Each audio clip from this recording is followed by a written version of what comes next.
राजस्थान पशु परिचर भर्ती से संबंधित राजस्थान जीके की इस मॉडल पेपर नंबर 3 की क्लास में आप सभी का एक बार फिर से स्वागत है। आज की इस क्लास में हम राजस्थान से संबंधित कुछ इंपॉर्टेंट क्वेश्चंस पर बात करेंगे। तो आइए आज की इस क्लास को बिना किसी देरी के स्टार्ट करते हैं। अगर आप चैनल पर पहली बार आए हैं तो वीडियो को लाइक और चैनल को सब्सक्राइब जरूर कर दीजिएगा।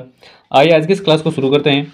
अपना पहला सवाल है, राज्य में डेयरी विकास एवं दुग्ध वितरण की दृष्टि से शीर्ष संस्था है। ऑप्शन है ए डेयरी विभाग, B Rajasthan cooperative dairy federation limited, C Rajasthan राज्य डेयरी विकास कॉर्पोरेशन और डी है अमूल डेयरी। तो फ्रेंड्स, राजस्थान में डेयरी विकास एवं दुग्ध वितरण की दृष्टि से जो शीर्ष संस्था है वो Rajasthan cooperative dairy federation limited है। तो सवाल नंबर 1 का अपना ऑप्शन बी राइट आंसर हो जाएगा। इस सवाल नंबर 1 का ऑप्शन बी हमारा राइट आंसर हो जाएगा। चलिए अगले सवाल की बात कर लेते हैं। सवाल नंबर 2 है, ऑपरेशन फ्लड का तृतीय चरण राजस्थान में किस योजना में क्रियान्वित किया गया है। ऑप्शन है ए 9वीं, बी 8वीं, सी 7वीं और डी है 5वीं। यानी कि राजस्थान में ऑपरेशन फ्लड का जो तीसरा चरण है वो कौन सी योजना के अंतर्गत क्रियान्वित किया गया था। तो सवाल नंबर 2 का ऑप्शन सी राइट आंसर हो जाएगा 7वीं। चलिए अगले सवाल की बात कर लेते हैं। सवाल नंबर 3 है, ऑपरेशन फ्लड का प्रमुख उद्देश्य है। ऑप्शन है ए अधिक से अधिक डेयरी संयंत्र की स्थापना करना, बी दुधारू पशुओं की नस्ल सुधारना, सी दुग्ध उत्पादकों को पशु संपदा उपलब्ध कराना, सी ग्रामीण दुग्ध उत्पादकों एवं शहरी उपभोक्ताओं में संबंध स्थापित करना। यानी कि जो ऑपरेशन फ्लड है उसका प्रमुख उद्देश्य क्या है। तो सवाल नंबर 3 का राइट आंसर हो जाएगा ऑप्शन नंबर डी। ये जो ऑपरेशन फ्लड है इसका प्रमुख उद्देश्य ग्रामीण दुग्ध उत्पादकों एवं शहरी उपभोक्ताओं के बीच में संबंध स्थापित करना है। तो ऑप्शन नंबर डी हमारा राइट आंसर हो जाएगा। चलिए अगले सवाल की बात कर लेते हैं। सवाल नंबर 4 है, राज्य में सीड मल्टीप्लेक्सन फार्म की स्थापना की गई। ऑप्शन है ए रोजड़ी बीकानेर, बी नदबई भरतपुर, सी जोटवाड़ा जयपुर और डी है सेवर भरतपुर। राज्य में सीड मल्टीप्लिकेशन फार्म की स्थापना कहाँ की गई। तो सवाल नंबर 4 का ऑप्शन ए राइट आंसर हो जाएगा रोजड़ी बीकानेर में। चलिए नेक्स्ट क्वेश्चन की बात कर लेते हैं। सवाल नंबर 5 है, प्रति व्यक्ति दूध के उत्पादन की दृष्टि से राजस्थान का देश में स्थान है। ऑप्शन है ए 9वां, बी 4था, सी पहला और डी है 10वां। तो प्रति व्यक्ति दूध के उत्पादन की दृष्टि से जो राजस्थान का देश में स्थान है वो 4था है। यानी कि सवाल नंबर 5 का अपना ऑप्शन बी राइट आंसर हो जाएगा। चलिए नेक्स्ट क्वेश्चन की बात कर लेते हैं। राज्य में राष्ट्रीय मत्स्य बीज फार्म कहाँ स्थित है। ऑप्शन है ए राजसमंद, बी सांगोद, सी भीमपुर और डी है राजसमंद। तो राज्य में राष्ट्रीय मत्स्य बीज फार्म जो है वो भीमपुर में स्थित है। तो सवाल नंबर 6 का अपना ऑप्शन सी राइट आंसर हो जाएगा। चलिए अगले सवाल की बात कर लेते हैं। सवाल नंबर 7 है, राजस्थान में मत्स्य अधिनियम किस वर्ष लागू किया गया। ऑप्शन है ए 1957, बी 1959, सी 1951 और डी है 1953। तो राजस्थान में जो मत्स्य अधिनियम है वो लागू किया गया था सन 1951 में। सवाल नंबर 7 का ऑप्शन सी राइट आंसर हो जाएगा। चलिए अगले सवाल की बात कर लेते हैं। सवाल नंबर 8 है, राजस्थान का भैंसों की दृष्टि से भारत में कौन सा स्थान है। यानी कि भैंसों की दृष्टि से राजस्थान का देश में कौन सा स्थान है। तो आपके सामने ऑप्शन है ए दूसरा, बी चौथा, सी पहला और डी है 6ठा। तो राजस्थान का भैंसों की दृष्टि से भारत में 6ठा स्थान यानी कि ऑप्शन नंबर डी जो है वो हमारा राइट आंसर हो जाएगा। चलिए अगले सवाल की बात कर लेते हैं। भारतीय मेरिनो के नाम से प्रसिद्ध भेड़ की नस्ल है। ऑप्शन है ए मगरा, बी चोखला, सी पोंगल और डी है सोनाडी। तो भारतीय मेरिनो के नाम से जो भैंस की नस्ल प्रसिद्ध है वो सोखला है। यानी कि सवाल नंबर 9 का अपना ऑप्शन बी राइट आंसर हो जाएगा। चलिए अगले सवाल की बात कर लेते हैं।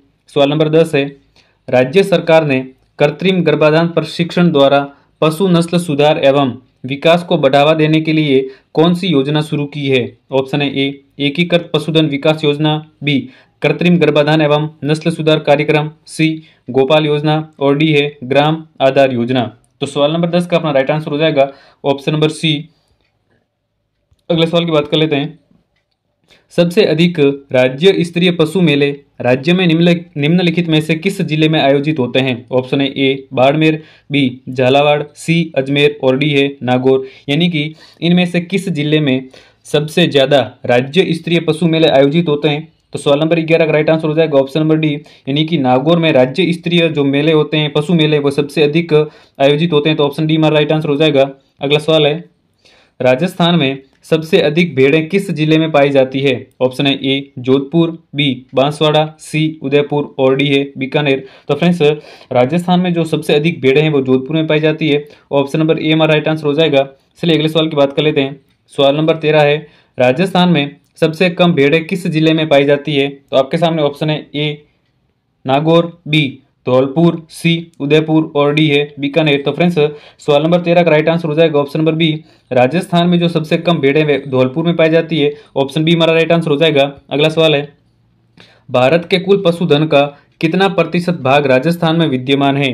ऑप्शन है ए 10%, यह परसेंटेज है, बी 17%, सी 11.22% और डी है 22%। तो फ्रेंड्स भारत के कुल पशुधन का जो राजस्थान में प्रतिशत स्थित है वो 11.22 है। तो ऑप्शन नंबर सी हमारा राइट आंसर हो जाएगा। चलिए नेक्स्ट क्वेश्चन की बात कर लेते हैं। राज्य में पाई जाने वाली गाय की नस्ल कौन सी है? ऑप्शन है ए नागौरी, बी कांकरेजी, सी थारपारकर और डी है उपरोक्त सभी। यानी कि इनमें से कौन सी नस्लें जो है वो राजस्थान में पाई जाती है? तो नागौरी नस्ल भी पाई जाती है, कांकरेजी भी और थारपर की, यानी कि ये जो तीनों नस्लें वे राजस्थान में पाई जाती है। तो सवाल नंबर 15 का ऑप्शन डी राइट आंसर हो जाएगा, उपरोक्त सभी। अगला सवाल है, नागौरी वंश की उत्पत्ति क्षेत्र नागौर जिले का कौन सा प्रदेश है? ऑप्शन है ए सोहलक, बी बालानी, सी मालवी और डी है मेवाती। यानी कि जो नागौरी नस्ल है गाय की, उसका उत्पत्ति क्षेत्र नागौर का कौन सा प्रदेश है? तो सवाल नंबर 16 का राइट आंसर हो जाएगा ऑप्शन नंबर ए सोहलक। चलिए नेक्स्ट क्वेश्चन की बात कर लेते हैं। बाड़मेर जिले का मालानी प्रदेश गाय की किस वंश की उत्पत्ति स्थान है? जो बाड़मेर जिले का मालानी है, मालानी प्रदेश गाय की कौन सी वंश की उत्पत्ति स्थान है? ऑप्शन है ए नागौरी, बी थारपारकर, सी कांकरेजी और डी है राठी। तो जो बाड़मेर का मालानी प्रदेश है वो थारपारकर गाय की वंश की उत्पत्ति का स्थल है। तो ऑप्शन नंबर बी जो है वो हमारा राइट आंसर हो जाएगा। अगला सवाल है, हरियाणवी नस्ल के पशुओं की विशेषता होती है, यानी कि जो हरियाणवी नस्ल के पशु होते हैं उनकी प्रमुख विशेषता क्या होती है? ऑप्शन है ए नथुना चौड़ा एवं काला, बी छोटे कान सुंदर सिंह, सी सभी विकल्प सही है, डी मस्तिष्क के मध्य उठी हुई हड्डी। तो जो हरियाणवी नस्ल के पशु होते हैं उनकी प्रमुख विशेषताओं में उनका जो नथुना होता है चौड़ा होता है एवं काला होता है, उनके जो कान होते हैं वह छोटे होते हैं और सिंह जो होते हैं वो सुंदर सिंह होते हैं। तो सवाल नंबर सी जो है हमारा राइट आंसर हो जाएगा, सभी विकल्प सही है। चलिए अगले सवाल की बात कर लेते हैं। सवाल नंबर 19 है, राजस्थान में बैलों की कौन सी नस्ल विश्व प्रसिद्ध है? यानी कि इनमें से कौन सी बैलों की नस्ल है जो विश्व प्रसिद्ध है? आपके सामने ऑप्शन है ए मेवाती, बी गिर, सी मालवी और डी है नागौरी। तो फ्रेंड्स राजस्थान में जो बैलों की विश्व प्रसिद्ध नस्ल है वो नागौरी है। तो सवाल नंबर 19 का ऑप्शन डी हमारा राइट आंसर हो जाएगा, नागौरी। अगले सवाल की बात कर लेते हैं।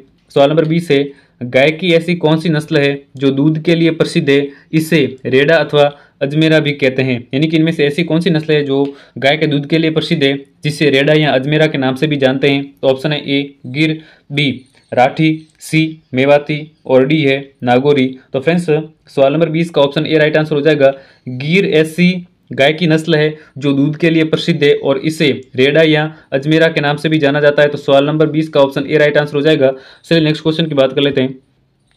राजस्थान में पाई जाने वाली गाय की वह कौन सी नस्ल है जो सर्वाधिक दूध देती है? यानी कि इनमें से कौन सी नस्ल है जो राजस्थान में सबसे अधिक दूध देती है? ऑप्शन है ए गिर, बी राठी, सी मेवाती और डी है। तो फ्रेंड्स इनमें से कौन सी नस्ल है जो सबसे अधिक दूध देती है? तो सवाल नंबर 21 का राइट आंसर हो जाएगा ऑप्शन नंबर बी। जो राठी नस्ल की गाय होती है वे सबसे अधिक दूध देती है। तो ऑप्शन नंबर बी हमारा राइट आंसर हो जाएगा। अगला सवाल है सवाल नंबर 22, गाय की वह कौन सी नस्ल है जो केवल बैलों के लिए पाली जाती है? ऑप्शन है ए हरियाणवी, बी कांकरेजी, सी मालवी और डी है राठी। इनमें से ऐसी कौन सी नस्ल है जो केवल बैलों के लिए पाली जाती है? तो सवाल नंबर 22 का राइट आंसर हो जाएगा ऑप्शन नंबर सी, यानी कि जो गाय की मालवी नस्ल है वो केवल बैलों के लिए पाली जाती है। तो ऑप्शन नंबर सी हमारा राइट आंसर हो जाएगा। अगला सवाल है, गाय की वह कौन सी नस्ल है जो द्विप्रयोजनार्थ पाली जाती है, यानी कि जिससे दूध भी प्राप्त किया जाता है और उसे खेत के काम में भी लिया जाता है? ऐसी कौन सी नस्ल है? ऑप्शन है ए मालवी, बी नागौरी, सी गिर और डी है थारपारकर। तो फ्रेंड्स सवाल नंबर 23 का राइट आंसर हो जाएगा ऑप्शन नंबर डी। जो थारपारकर नस्ल की गाय होती है उनको दूध के काम में उनसे दूध भी उत्पादन होता है और उनको खेती के कामों में भी उपयोग में लिया जाता है। तो सवाल नंबर डी राइट आंसर हो जाएगा। चलिए नेक्स्ट क्वेश्चन की बात कर लेते हैं। ऐसी कौन सी नस्ल है जो केवल दुग्ध उत्पादन के लिए पाली जाती है? इनमें से कौन सी नस्ल केवल दुग्ध उत्पादन के लिए पाली जाती है? राठी और गिर, बी हरियाणवी और कांकरेजी, सी मालवी और नागौरी और डी है मेवाती और सांचौरी। इनमें से ऐसी कौन सी नस्लें हैं जो केवल दुग्ध उत्पादन के लिए ही पाली जाती है? तो इसका राइट आंसर हो जाएगा ऑप्शन नंबर ए। जो राठी और गिर नस्ल की गाय होती है उनको सिर्फ दूध उत्पादन के लिए पाला जाता है। तो ऑप्शन नंबर ए हमारा राइट आंसर हो जाएगा। अगले सवाल की बात कर लेते हैं।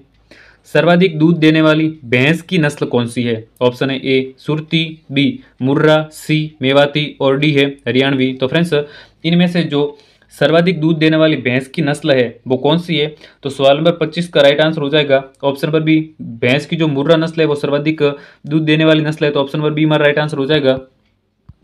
फ्रेंड्स अगर आपको वीडियो पसंद आए तो वीडियो को लाइक और चैनल को सब्सक्राइब जरूर कर दीजिएगा। धन्यवाद।